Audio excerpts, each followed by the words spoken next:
Hello everyone, আসসালামু আলাইকুম। আশা করি সবাই অনেক বেশি ভালো আছেন। আলহামদুলিল্লাহ, আমিও ভালো আছি। আজকে আপনাদের সাথে আমি শেয়ার করতে যাচ্ছি খুবই টেস্টি এবং ইউনিক একটি রেসিপি। এটি হলো বিফ সাউথ চিলি। এখানে আমি নিয়েছি বিফ, কাঁচামরিচ, পেঁয়াজ, লবণ, চিনি, গোলমরিচ, আজইনামোটো, আদা রসুনের পেস্ট।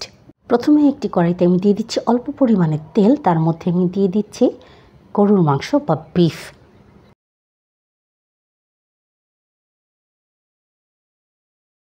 কিছুই করতে হবে না, এখানে আমি আদা, রসুন ও লবণ দিয়ে বিফগুলোকে সেদ্ধ করে নিব। এখানে আমি নিয়েছি 1 কেজি পরিমাণের বেশি বিফ। তার সাথে দিয়ে দিয়েছি 1 টেবিল চামচ করে আদা ও রসুনের পেস্ট, আর লবণ দিয়েছি পরিমাণ মতো। বিফগুলো খুব ভালো করে কষানো হয়ে গেলে আমি বিফগুলোকে ট্রান্সফার করে দেব একটি প্রেশার কুকারে, আর সেখানে আমি 20 থেকে 25 মিনিটের মতো রান্না করে নিব। তাতে করে বিফগুলো একেবারেই সফট হয়ে যাবে।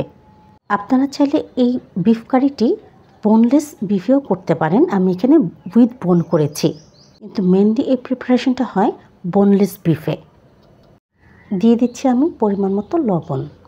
Please subscribe to my channel and press the bell icon, তাহলে সবার আগে নোটিফিকেশনটি আপনার কাছেই যাবে আর ভিডিওটি সবার আগে আপনিই দেখতে পাবেন। এবার 10 থেকে 15 মিনিট পর্যন্ত আমি বিফগুলোকে খুব ভালো করে রান্না করে কষিয়ে নিব।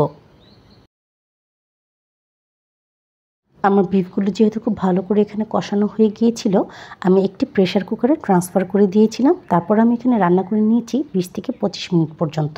বিফের কালার দেখেই বুঝতে পারছেন এই বিফগুলো পুরোপুরিভাবে সেদ্ধ হয়ে গেছে। এবার এখানে আমি দিয়ে দিচ্ছি 1 চা চামচ পরিমাণে আজইনামোটো, 1 চা চামচ পরিমাণে চিনি, 1 চা চামচ পরিমাণে গোলমরিচের গুঁড়ো আর 1 কাপ কেটে রাখা পেঁয়াজ। আমার এই বিফ কারিটি কিন্তু অলমোস্ট হয়ে গেছে। এবার আর মোটেও সময় লাগবে না, 5 থেকে 7 মিনিটের মধ্যেই হয়ে যাবে। আর এবার এখানে আমি দিয়ে দিচ্ছি ফ্লেভার এবং টেস্টের জন্য 4 থেকে 5টি স্লিট করে রাখা কাঁচামরিচ, আর তারই সাথে এখানে আমি দিয়ে দিয়েছি হাফ কাপ পরিমাণে হোয়াইট সিরকা, মানে সাদা সিরকা। এই রেসিপিটির কি ইনগ্রিডিয়েন্টসই হচ্ছে হোয়াইট ভিনিগার। আপনারা অনেকেই আছেন যারা আমার ভিডিওটি দেখেন কিন্তু নাই সাবস্ক্রাইব করে দিচ্ছেন আমার ইউটিউব চ্যানেলটিকে, আর নাই ফলো করে দিচ্ছেন আমার ফেসবুক পেজটিকে। আপনাদের কাছে আমার একটি হাম্বল রিকোয়েস্ট, অবশ্যই সাবস্ক্রাইব করে দেবেন আমার ইউটিউব চ্যানেলটিকে এবং ফলো করে দেবেন আমার ফেসবুক পেজ ও ইনস্টাগ্রাম আইডি তিন্নাস কিচেনকে। এখানে আমি 1.5 টেবিল চামচ কর্নস্টার্চকে পানি দিয়ে গুলিয়ে তারপর এখানে অ্যাড করে দিয়েছি। কর্নস্টার্চ দেওয়ার ফলে কখনো কখনো গ্রেভিটা অনেক বেশি থিক হয়ে যায়। আপনারা চাইলে এই গ্রেভিটিকে আর একটু থিন করার জন্য পানি অ্যাড করে দিতে পারেন, তাতে কোনো রকম কোনো প্রবলেম নেই। আমার বিফ সাউথ চিলি কিন্তু রেডি হয়ে গেছে। এবার আমি আপনাদেরকে পরিবেশন করে দেখাচ্ছি। এটি মূলত একটি চাইনিজ আইটেম। আপনারা অবশ্যই ট্রাই করতে পারেন ফ্রাইড রাইসের সাথে, পোলাওর সাথেও অসাধারণ লাগে।